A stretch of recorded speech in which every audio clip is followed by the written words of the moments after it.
Bonjour et bienvenue dans Bonjour chez vous. Aujourd'hui, nous allons parler du couple et nous allons parler principalement de l'indifférence dans le couple versus la complicité. C'est le thème qu'on aborde aujourd'hui. C'est un thème important. On sait que l'indifférence peut causer vraiment des grands dégâts dans le couple et c'est quelque chose qui guette tout le monde si on n'est pas vigilant. Donc si vous ne vous sentez pas concerné tout de suite, peut-être que vous allez pouvoir prendre des notes pour demain. Qui sait? En tout cas, aujourd'hui, je suis avec Nadine et avec notre invité de la semaine, le pasteur Freddy Koyamba. Bonjour à tous les deux. Hello, bonjour pasteur Freddy. Bonjour à vous. Merci de me recevoir encore aujourd'hui. Quelle grâce pour moi d'être là avec vous. Avec grand plaisir. On a eu une très belle émission avec toi hier. On parlait de l'onction. Hier, on était dans les hautes sphères et là, on revient beaucoup plus terre à terre. Mais naturel. C'est tout aussi important. Tout aussi important, surtout qu'on parlera de comment faire pour avoir une vie de couple épanouie, où on ne s'ennuie pas et où on prend plaisir à être ensemble au quotidien. Ça, c'est génial. Patienter. Oui, parce que tu feras une rubrique couple et relations tout à l'heure. Et tu vas nous parler, c'est ça, de la complicité dans le couple. Et c'est un ingrédient qui est essentiel. Mais avant ça, avant d'entrer dans l'élément de la complicité, on va voir quand même l'indifférence, ce qu'est l'indifférence, ce que crée l'indifférence dans le couple. Avec toi, Nadine, dans notre pensée du jour.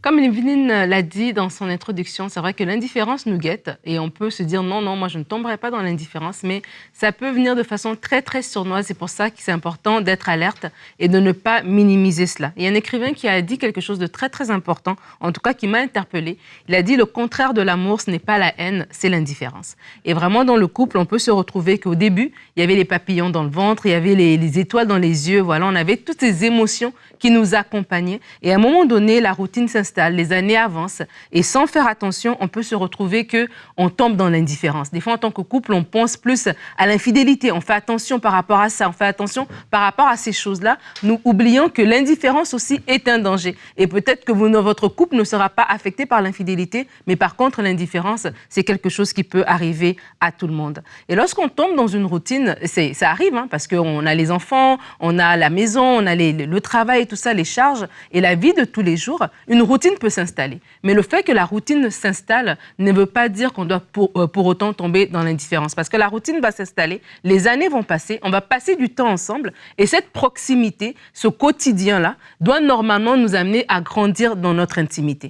Mais pour les couples qui tombent dans l'indifférence, c'est que ce quotidien-là, cette proximité, au lieu de les amener vers l'intimité, va plutôt les amener vers l'indifférence. Où l'autre personne, son absence est égale à sa présence, où l'autre personne, on la prend pour acquis, tellement elle a toujours été là, elle fait partie du décor en fait. Et à un moment donné, on arrête de s'occuper d'elle, on arrête de la voir comme notre amour, comme la personne qu'on aime en fait, comme vraiment la personne qu'on a choisie, et elle fait partie des enfants. Si vous êtes une femme, peut-être c'est votre fils aîné, alors que d'être votre mari, vous le considérez plus comme votre fils aîné. Peut-être que si vous êtes un homme, alors qu'elle est votre chérie, vous la considérez plus comme votre cuisinière, comme celle qui aide, vous êtes avec votre passage, etc. Et c'est vraiment important de faire attention, de ne pas tomber là-dedans.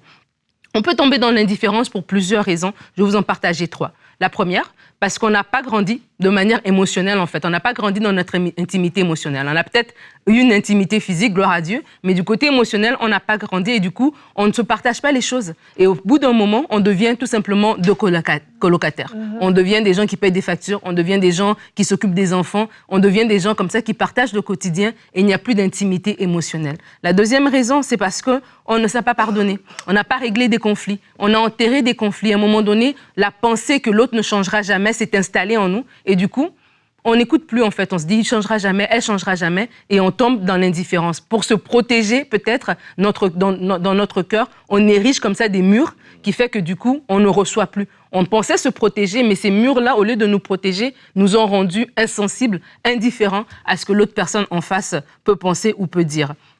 Et la troisième raison, je l'ai dit tout à l'heure, c'est parce que la proximité a donné naissance à la familiarité et non à l'intimité. Et la Bible dit dans le Cantique des Cantiques, au chapitre 7, au verset 10, « Je suis à mon bien-aimé et ses désirs se portent vers moi. » Et ça, je trouve ça, c'est hyper important pour briser l'indifférence, d'avoir cette pensée, que ses désirs se portent vers moi. De se dire, oui, on peut faire 20 ans, 30 ans, 50 ans de mariage, mais ce côté du désir, ce côté de toujours vouloir l'autre, de toujours chercher à mettre l'autre en avant, de toujours vouloir se considérer pas comme des colocataires, mais on est des amoureux tout au long de notre vie. Ça va vraiment nous aider à ne pas tomber dans l'indifférence. Parce que comme j'ai dit, ça a l'air sournois, ça a l'air voilà, quelque chose de même normal, hein, mais en fait non, c'est un tueur de couple, l'indifférence.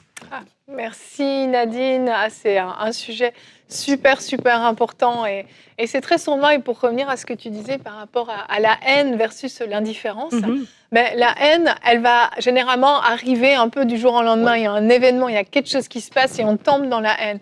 L'indifférence, c'est beaucoup plus sournois, c'est très discret. Jour après jour, comme une petite pointe d'indifférence se place au fur et à mesure, jusqu'à devenir, comme tu dis, des colocataires. Et c'est pas ce que Dieu veut, c'est pas ce que la Bible dit. Et je vous propose qu'on regarde tout de suite notre verset du jour, qui aujourd'hui est dans Marc 10, versets 7 et 8, un verset que vous connaissez très bien, j'en suis convaincue. C'est pourquoi l'homme quittera son père et sa mère et s'attachera à sa femme, et les deux deviendront une seule chair. Ainsi, ils ne sont plus deux, mais ils sont une seule chair. Alors, en mathématiques, normalement, 1 plus 1, ça fait 2, on est tous d'accord. Mais dans le royaume de Dieu, 1 plus 1 égale 1. C'est ça. Et en fait, je méditais sur ce verset par rapport à notre thème et je me disais que si je suis indifférent aux besoins de mon mari, en fait, c'est comme si j'étais indifférent à mes besoins. On ne forme qu'une seule chair, on n'est qu'une seule personne. Et en fait, me soucier des besoins de mon conjoint, c'est aussi important que de me soucier de mes besoins. Je suis autant concernée par ses besoins que par mes besoins, puisqu'on ne forme qu'une seule chair. Si l'autre va mal, je vais mal. Si l'autre va bien, je vais bien. Si l'autre est comblé, je suis comblée. En fait, une femme qui se sent aimée va vraiment être capable de tout faire pour son mari, va être vraiment une épouse qui va être épanouie, qui va être dévouée, puis qui sera vraiment prête à tout pour son mari. Et également, un mari qui se sent respecté par sa femme va être un mari aimant, un mari rassurant, qui soutient, qui sécurise dans tous ses rôles, parce que les deux seront pourvus en fait dans leurs besoins. Et le problème dans l'indifférence, c'est qu'on méprise les besoins de l'autre, on méprise les attentes de l'autre. Et l'autre, petit à petit, se flétrit, se fane comme une feuille. Et donc, ne va plus combler non plus les besoins de l'autre côté. Et c'est une espèce de cercle vicieux qui va se mettre en place. Et ce terme colocataire est malheureusement extrêmement approprié dans des couples qui sont tombés dans une indifférence totale, malheureusement. Ce qui est impressionnant, et merci beaucoup pour la pensée, c'est une super pensée que j'aime beaucoup parce que moi, je trouve même que l'indifférence est pire que la haine. Encore les deux sont mauvais, hein, d'accord, on s'entend bien. Mais encore la haine est dirigée vers quelqu'un. Mais l'indifférence, ça veut dire que je ne regarde même plus la personne. Je vais même plus être toi. En fait, tu n'existes même plus pour moi, en fait. Et il n'y a rien de pire que pour quelqu'un d'une relation que de se sentir inexistant, non considéré, non apprécié. Et c'est triste parce que beaucoup de couples, en fait, bien qu'ayant bien commencé, tombent dedans parce qu'on ne comprend pas qu'en fait, le couple, ça se vit, ça s'entretient, il faut rajouter, comme j'aime beaucoup l'expression, des étoiles dans les yeux, il faut en mettre en fait partout. Et malheureusement, on laisse une lassitude s'installer et finalement, cette indifférence, elle devient totale. Et plusieurs couples tombent dedans et après, on ne se parle plus, il n'y a plus de vie, on n'a même plus envie d'être ensemble en fait. Et il faut l'entretenir, il faut trouver les moyens de refaire vivre la flamme et c'est possible. Et c'est par plusieurs moyens. Mais oui, que j'en parlerai tout à l'heure. Mais j'aime bien ce que vous dites, c'est ça, c'est que le couple est un organisme vivant. Oui. Et des fois, on tombe dans l'indifférence. Donc, comme tu as cité, on arrête de considérer l'autre, mais on est toujours là. Et on est toujours mariés, on est toujours ensemble. Et donc, du coup, on se dit peut-être, ça marche en fait. C'est pas si grave que ça, ou bien on supporte. Mais en fait, c'est faux. Il faut vraiment se lever, se dire, tiens, c'est pas parce que quelqu'un est là, ça veut dire que la personne est là, entre guillemets, vous comprenez? Elle est là physiquement, mais vous n'avez pas besoin qu'elle soit là physiquement, vous avez besoin qu'elle soit là tout entière. Comme tu dis, on est une seule chair. Et des fois, un des indices aussi qu'on est tombé dans l'indifférence, c'est si on se rend compte qu'on n'a pas de désaccord. Si on n'a pas de désaccord, des fois tu te dis, ils se disputent jamais. Je ne parle pas des disputes toxiques, des couples toxiques qui se disputent, mais qu'il n'y a rien. Donc l'autre personne, tout ce que tu fais est bon. Il n'y a rien qui le dérange. Et là, c'est ça, tu te dis, tiens, il y a peut-être une indifférence qui est là parce qu'au début, des choses qui pouvaient dire non, ça j'aimerais ça, mais finalement, il ne dit plus rien. Et la personne n'est plus impliquée, elle s'est carrément retirée émotionnellement, retirée de son investissement du couple et elle est juste là.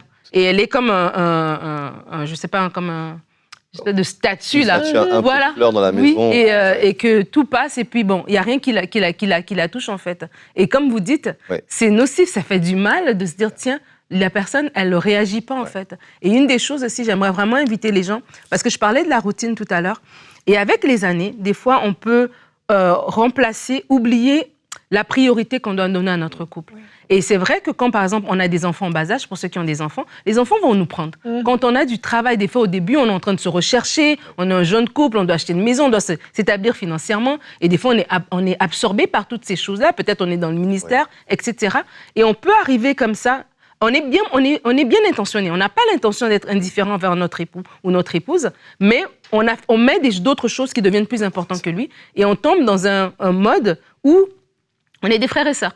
Et c'est ça le verset que je disais, que mais ses désirs se portent vers moi. Et ça, c'est quelque chose, moi, personnellement, dans ma vie, j'ai dit non, mon mari, tu n'es pas mon frère. Oui, on a le même Père céleste, alléluia, mais tu n'es pas mon frère, je ne suis pas ta sœur. Nous sommes mari et femme. Amen. Et ça, c'est peu importe les étapes. Hein. Peut-être il y a une étape, oui, les enfants sont là, les enfants sont en bas âge, c'est demandant. Une étape, peut-être, oui, le travail est demandant. On ne dit pas, chaque personne a son rythme, mais c'est important de se dire, tiens, je veux que ses désirs se portent vers moi. Je veux que quand il me regarde, il y a un regard différent. Je veux que quand elle me regarde, moi-même aussi, je me présente d'une manière où il y a un regard qui est différent. Et ça va... je ne veux pas rentrer dans ta rubrique, mais ça aide quand même à casser l'indifférence. Tu peux en parler parce que c'est tellement important.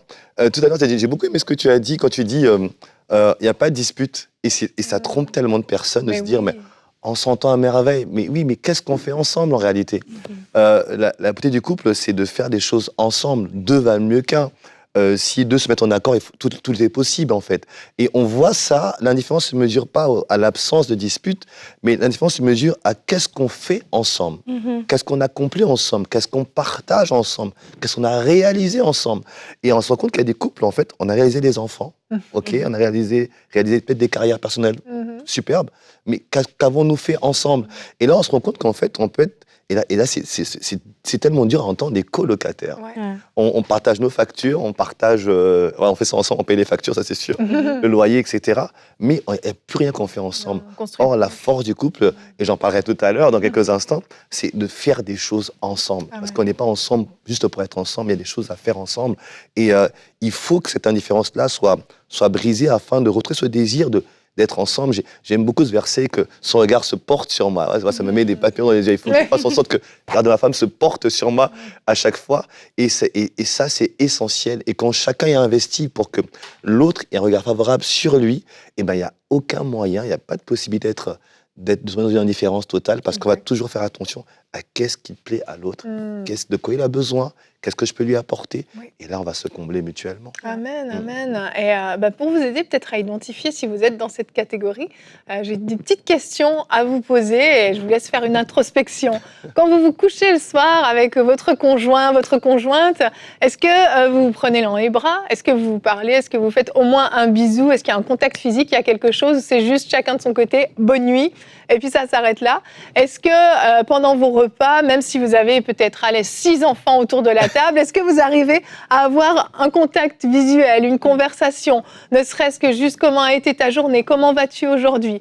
Est-ce que le matin au réveil, chacun se lève de son côté sans se parler et puis juste allez, un bye, bonne journée et pas de bisous pour se dire au revoir quand chacun part à son travail. C'est des petites choses comme ça dans le quotidien, des tout petits détails en fait qui vont faire. Et là, je vous ai donné des choses de base. Hein.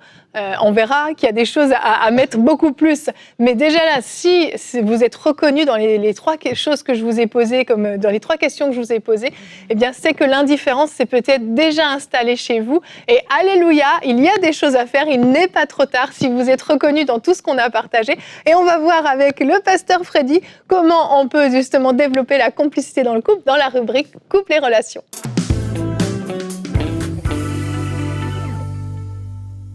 Que dit la parole de Dieu dans Matthieu 19, verset 6 ? Ainsi, ils ne sont plus 2, mais ne font qu'un. Que l'homme ne sépare donc pas ce que Dieu a uni. La pensée de Dieu, quand il a créé l'homme et la femme, c'est d'en faire une unité, des gens unis, complices, qui marchent ensemble, qui avancent ensemble, et que personne ne puisse séparer, même pas l'homme lui-même, en fait. Et donc, on parle ici de complicité. On peut parler d'unité, mais je parlerai de complicité. Comment la définir ? Comment comprendre la complicité ? On dirait que c'est une entente profonde, spontanée entre 2 personnes. Et vous avez remarqué des couples qui sont complices. En un regard, ils ont parlé pendant 2 heures. Il se passe une action dans une pièce, ils sont tous les deux. Il y a eu un coup d'œil. Je suis sûr que vous avez déjà vécu ça, Evelyne a dit un coup d'œil. Je suis sûr que c'est votre partage aussi. Il y a eu un coup d'œil et on a fait introduction, développement, conclusion. Qu'est-ce qu'on va faire? Ne pas faire, où aller, quoi ne pas recommencer. Parce qu'en fait, la complicité, c'est ça. C'est qu'il y a une entente profonde et ça va au-delà des mots en fait. Mais là-bas, il y a de l'amitié. Au départ, c'est une amitié, mais c'est beaucoup plus que ça. C'est une amitié, mais on a développé, une communication qui nous est propre. On a des valeurs communes, on a des approches communes sur beaucoup de choses en fait. On a un langage qui est propre. Et vous remarquez quand on parle de complicité dans le langage judiciaire, on va dire voilà, complice d'effraction, etc. En fait, on parle de ça parce que quelqu'un a aidé une autre personne à accomplir un méfait dans le cadre judiciaire. Mais dans le couple, en fait, c'est que on va s'aider tous les deux à accomplir de grandes choses ou de belles choses, de simples choses ensemble, en fait. Donc, quand on parle de complicité, on parle en fait de 2 personnes qui sont amies, mais qui ont un langage commun, qui se mettent d'accord pour accomplir ensemble quelque chose.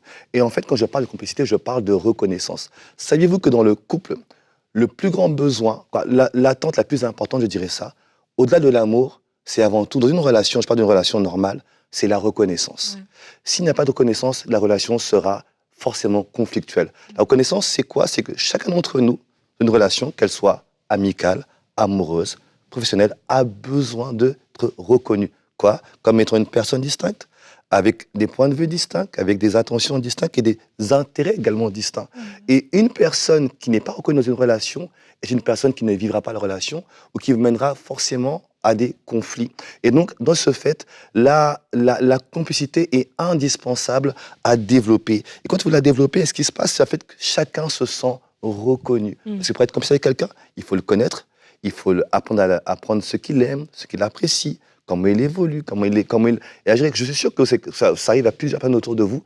Dès qu'il y a une assiette qui a bougé là, vous savez déjà tout de suite qu'est-ce que ça veut dire derrière, parce que vous connaissez tellement la personne, elle est reconnue à vos yeux et vous êtes reconnu à ses yeux. C'est quelque chose qui est essentiel dans le couple. La Bible dit dans Ecclésiaste 4 au verset 12, « Si quelqu'un peut l'emporter contre un seul homme, à 2, on peut lui résister. La corde à 3 fils ne se coupe pas facilement. » C'est un verset qu'on connaît beaucoup, on entend dans les mariages, etc. Mais ça, c'est possible s'il y a de la complicité au sein du couple. Ça veut dire qu'on va veiller l'un sur l'autre, on va se préserver, se protéger, veiller à ce que on ne soit pas blessé. Donc, en fait, si je devrais encore vous résumer, la simplicité, c'est se comprendre de là des mots et c'est rire ensemble.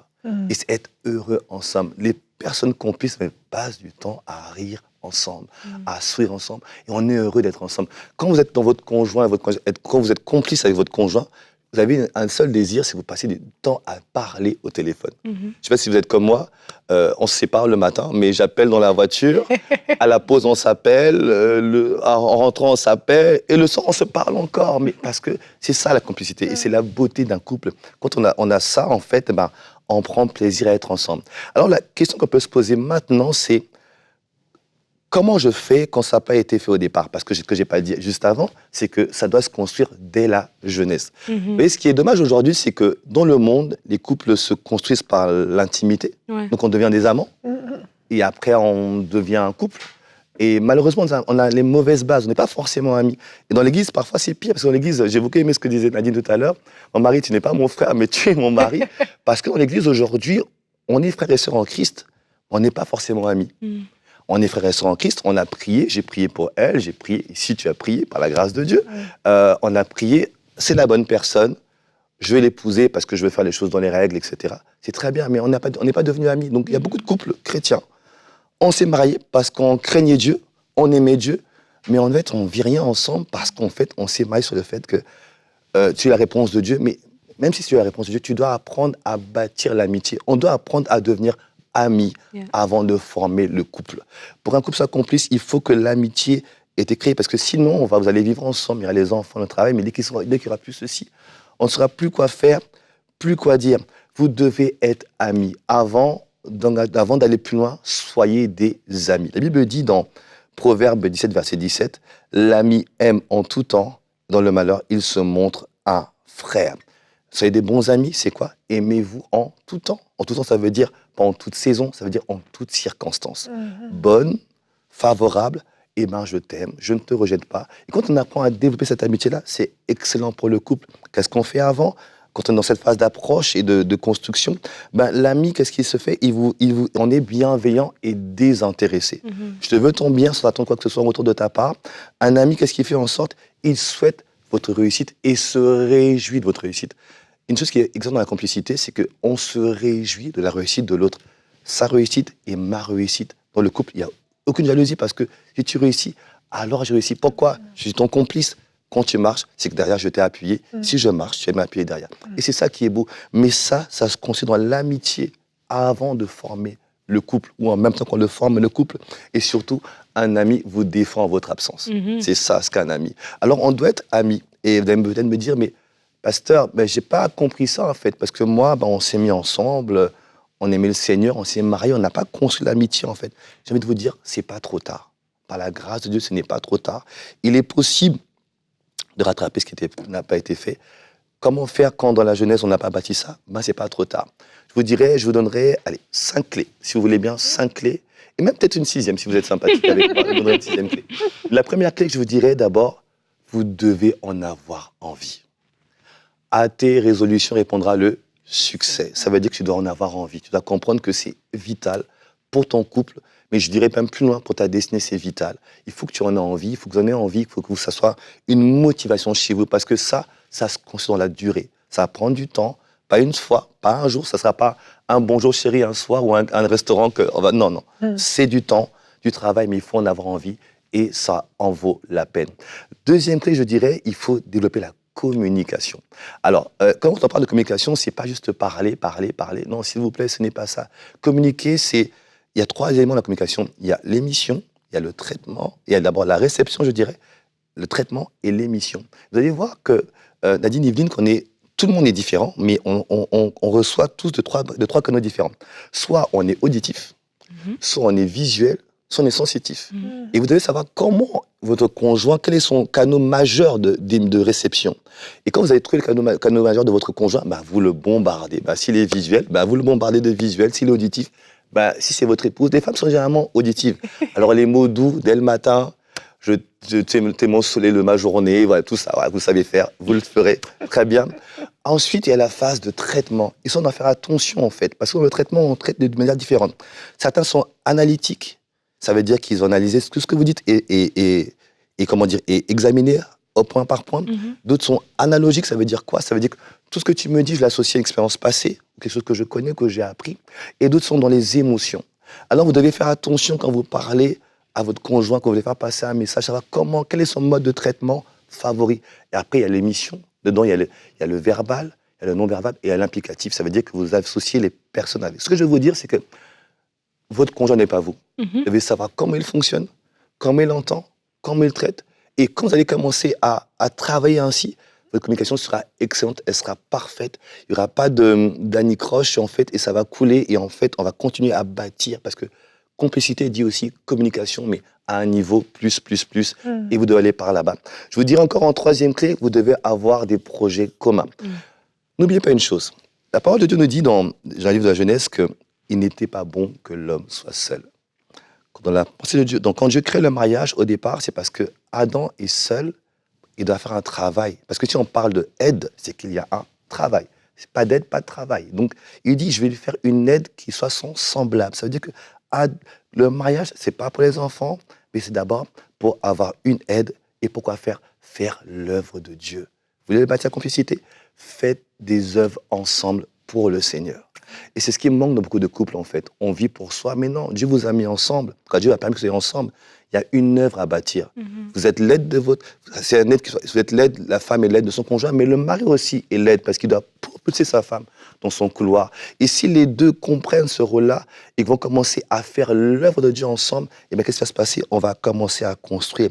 Et au fur et à mesure des victoires que vous allez avoir, plus il y aura des victoires, vous allez voir, ce qui va se développer, ça va être de l'admiration commune, mutuelle. Et ça, c'est beau. Quand dans un couple, le mari admire sa femme, quand la femme admire son mari, mais c'est merveilleux. Et c'est ça la complicité. Vous allez voir que quand vous vous regardez, vous avez les yeux qui brillent parce que vous dites, waouh, c'est ma reine, c'est mon roi. Parce qu'on a réussi à faire des choses ensemble et on a réussi à le faire ensemble et cela pour la gloire de Dieu. Si vous êtes ensemble, n'oubliez pas, vous êtes ensemble parce qu'il y a une tâche à accomplir et Dieu savait que seul vous n'y arrivez pas. Vous a donné un conjoint, une conjointe, ensemble, accomplissez l'œuvre de Dieu. Et c'est extrêmement important. Faites-le ensemble, pas forcément dans le même couloir, mais peut-être que vous êtes dans des couloirs différents, mais aidez-vous mutuellement à ce que chacun puisse avancer. Faites des projets communs. Je suis au 4e point, je disais, aider l'autre à s'accomplir. Il est primordial que l'autre se réalise. Oui. Je pense que Nadine en parlait tout à l'heure, il faut que votre conjoint se réalise. Son épanouissement est primordial pour la complicité. Parce que plus quelqu'un est épanoui, plus il a envie de partager ce qu'il fait, et plus on partage, plus on communique, et plus on crée cette communication qui nous est propre, où dès qu'on se regarde, juste un petit signe pour dire « Waouh, c'est super ». En fait, il y a eu un clignement d'œil, mais c'était tu as super bien fait, continue, je suis derrière toi, I got your back. C'est vraiment ça. Et ça se passe parce qu'on aide l'autre à s'accomplir. La réussite de votre conjoint, c'est votre réussite à vous aussi. Ne l'oubliez jamais. Ne soyez jamais jaloux de votre conjoint. Soyez heureux de sa réussite. Un autre point, c'est que pour que ça marche, chacun doit jouer son rôle et occuper sa place. Le mari, c'est le chef, c'est vrai. C'est ce qu'il fallait, oui, c'est vrai. C'est le premier responsable aussi. Le mari, c'est la tête, mais la femme, c'est le cœur. Il faut que chacun soit à sa place. Imaginez-vous un corps avec une tête à la place du cœur. Je pense que personne ne reste dans la vie, ça ne marcherait pas. Que le cœur joue son rôle d'amener la vie, que la tête joue son rôle de monter la direction. Il y a d'autres rôles, bien sûr, qu'on pourrait énumérer ici, mais que chacun joue son rôle et occupe sa place. Et puis une sixième qui nous avait été sympathique avec moi. La sixième, c'est celle de l'intimité, le rapport intime. C'est pas primordial, mais c'est essentiel pour que le couple soit complice. Donc je pense avec tout ceci, il n'y a pas de raison de ne pas réussir à rebâtir la complicité au sein de son couple. Waouh, merci beaucoup, super complet, excellent. Bon, on vous êtes rassurés maintenant, vous voyez qu'il y avait des solutions, il y a des solutions et qui sont accessibles en fait. C'est pas difficile, hein, ça implique pas de payer une somme faramineuse pour aller se faire aider par je ne sais qui ou d'aller dans un camp. Même pas je n'ai prié. Mais non, même pas. Non, mais c'est vrai. En fait, c'est un travail en équipe. C'est ça. C'est un travail en équipe et puis j'entends peut-être certaines personnes qui disent oui mais moi mon conjoint ou ma conjointe n'est pas du tout volontaire donc moi j'ai beau faire ça, l'autre ne le fait pas mais continuez quand même, vous sauvez votre couple en posant ces actions et ne faites pas les choses en attendant quelque chose en retour mais faites-le vraiment pour pouvoir semer, pour pouvoir investir dans votre couple et quand on sème, quand on investit, il y a toujours une récolte, il y a toujours une récompense. Et je suis convaincue que votre couple va aller de mieux en mieux en mettant en conseil les pratiques du pasteur Freddy. Merci beaucoup à toi. Merci à vous. C'est excellent, moi j'aime beaucoup ce sujet et demain on continue parce qu'on aime les bons thèmes. Ne t'arrête pas, tes efforts produiront un résultat. À vous tous qui êtes découragés, qui êtes démotivés, il y en a peut-être eu trop ces derniers temps et vous êtes découragés, vous allez être encouragés demain. Tu seras encore avec nous, Freddy. On ne se sépare plus de toi. Non. Et demain, tu seras notre coach. Tu vas nous dire comment triompher du découragement. On vous donne des solutions cette semaine, alors on vous donne rendez-vous demain. Bonjour chez vous.